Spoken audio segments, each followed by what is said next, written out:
Assalamualaikum warahmatullahi wabarakatuh. Saya yang bernama Jamaluddin Abu Bakar, nelayan asal Aceh.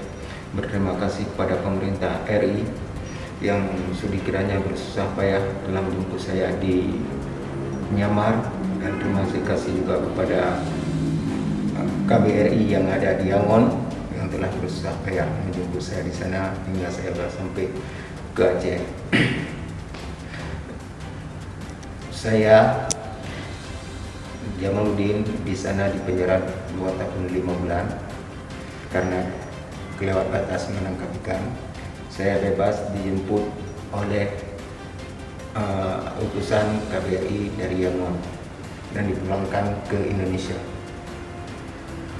Saya berpesan kepada kawan, semoga yang terjadi kepada saya hari ini jangan terulang lagi kepada teman-teman yang ada di Aceh sana, karena apa yang terjadi kepada saya sangat susah untuk saya lewati berhari-hari sendiri di dalam penjara sana.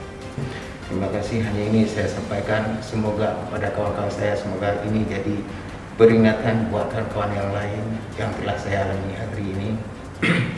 Jadi hanya sampai sini. Assalamualaikum warahmatullahi wabarakatuh.